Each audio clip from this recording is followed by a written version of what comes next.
Bonjour, c'est pas français. Bon, ben voilà. House of the Dragon, épisode 5.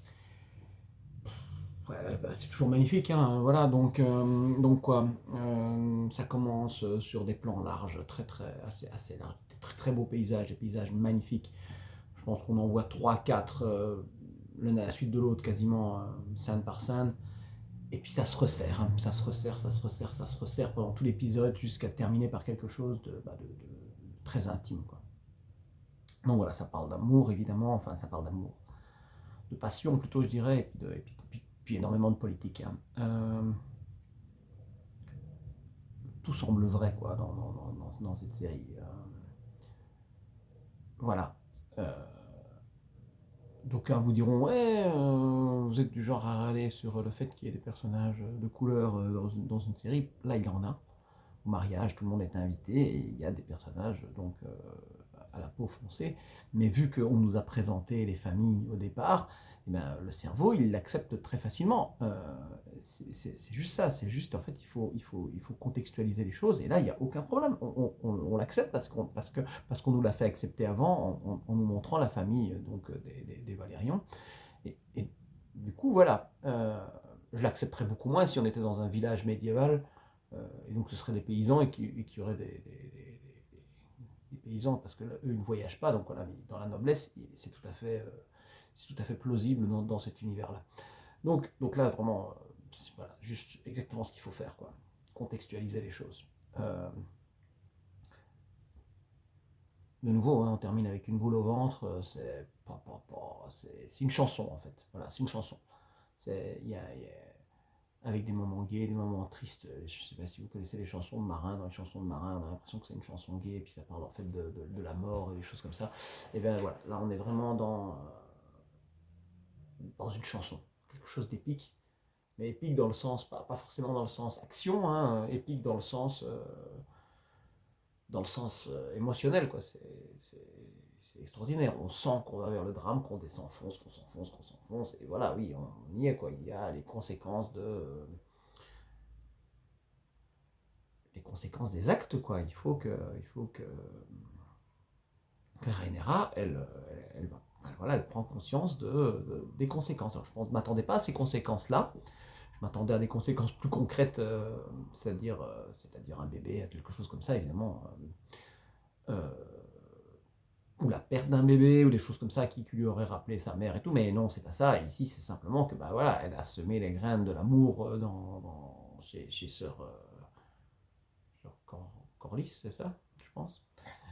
Euh, non, Corlys, c'est Sir Criston, voilà, Sir Criston, qui est quand même purée, quoi. Mais ça, c'est le type que je suis obligé de le détester, quoi. Non, en fait, je l'adore, hein, mais je suis obligé de le détester parce que forcément, toutes les femmes vont l'adorer. Le mec, il est beau, il est pur, voilà. Et peut-être même trop pur, en fait, hein, mais voilà, c'est le mec parfait, quoi.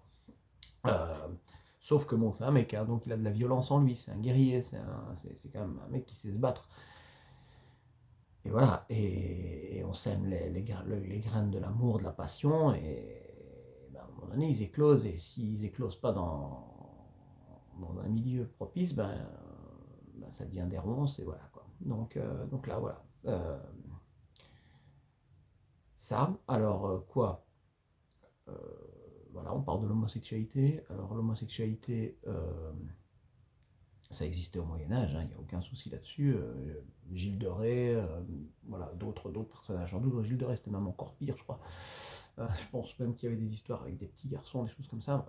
Voilà, donc un personnage historique, hein, donc, qui a aidé Jeanne d'Arc dans son combat contre les Anglais. Et voilà, mais d'où serait tirée l'histoire de Barbe Bleue, donc Gilles de Rais. Donc voilà, c'est un exemple. Voilà, évidemment que ce genre de mœurs existait au Moyen Âge. Pour autant, c'était évidemment réprouvé par la religion. Et dans Game of Thrones aussi. Dans Game of Thrones, ils s'en servent pour accuser le frère de la reine, pour pouvoir toucher la reine. Et il est condamné à la prison en perpétuité, un truc dans le genre. Bref. Euh, donc je suppose qu'effectivement ici c'est un univers où et c'est logique que ce soit interdit, je l'ai toujours dit, dans un monde médiéval où les descendances sont tellement importantes, euh, comme dans un monde post-apocalyptique, hein. Je ne peux pas accepter un monde post-apocalyptique où ce serait accepté. Pas que ça n'existe pas, ça existe, ça a toujours existé, ça existera toujours, mais où c'est accepté socialement, je ne pense pas. Parce que la survie de l'espèce, parce qu'on est dans un monde violent où il faut avoir beaucoup d'enfants pour en espérer qu'il y en ait quelques-uns qui survivent. Et donc, ça ne peut pas être moralement accepté. Ça paraît étrange, mais c'est comme ça, même. Voilà. Euh, euh, et donc là, c'est le cas. On voit bien que voilà, le père l'accepte parce que c'est comme ça. Le père de donc Valérian, j'arrive pas à prononcer. Mais il lui dit ça, voilà, ça lui passera. Gna, gna, voilà. Il n'arrive pas à comprendre, lui, hein, quand on est hétérosexuel, on n'arrive pas à comprendre l'homosexualité. C'est très compliqué. Mais voilà, pour autant, j'aime beaucoup le personnage donc avec lequel va se marier Rhaenyra. Bon, le copain, ben voilà, je ne vais pas dire qu'il mérite ce qui lui arrive, certainement pas, personne ne mérite ça, mais quelque part, voilà, lui aussi, il a semé la graine de la zizanie, il a semé, voilà, il ne sait pas à qui il s'attaquait, quoi. Il s'attaquait à quelqu'un qui était en train de regretter son acte, qui avait juré, qui était devenu parjure, et qui, à partir du moment où il a essayé le tout pour le tout, mais il se doutait bien que ça ne marcherait pas, et puis après, il n'a plus qu'une chose, c'est accepter la mort, quoi. Quelque part, il cherche la mort, hein. Qu'est-ce qui va se passer vu que visiblement,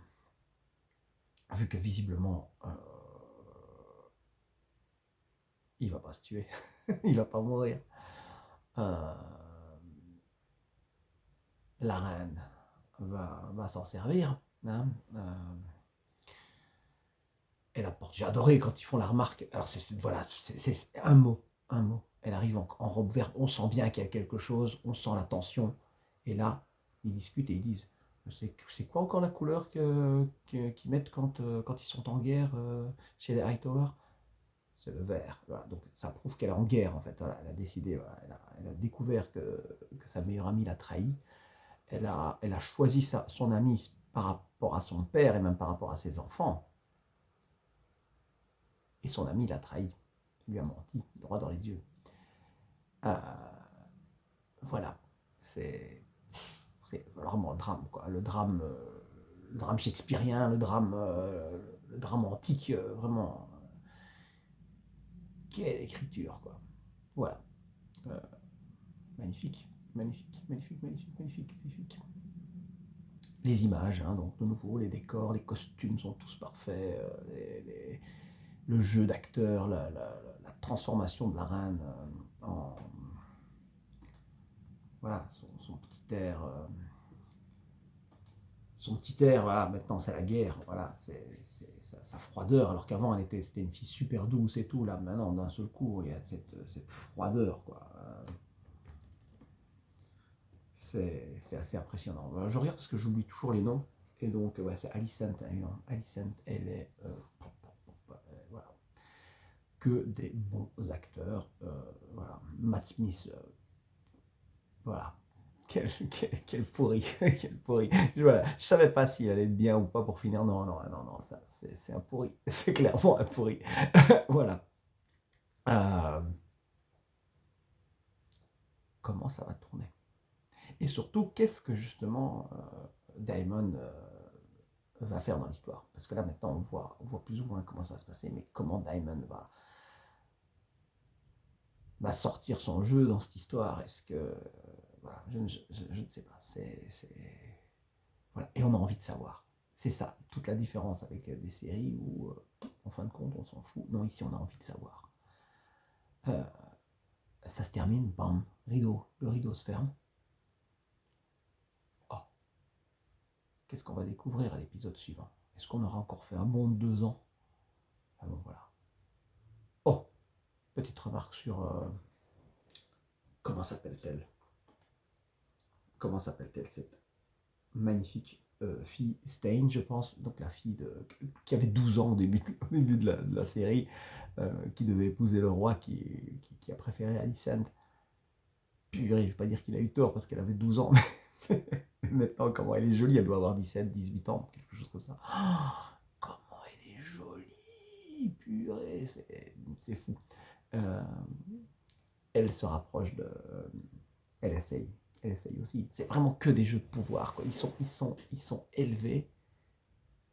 Ils sont élevés à ces jeux de pouvoir, quoi. Purée, mais comment on est heureux de pas être des rois et des reines et tout ça, quoi. Je veux dire, il y a eu la mort de la reine d'Angleterre, là, voilà, franchement.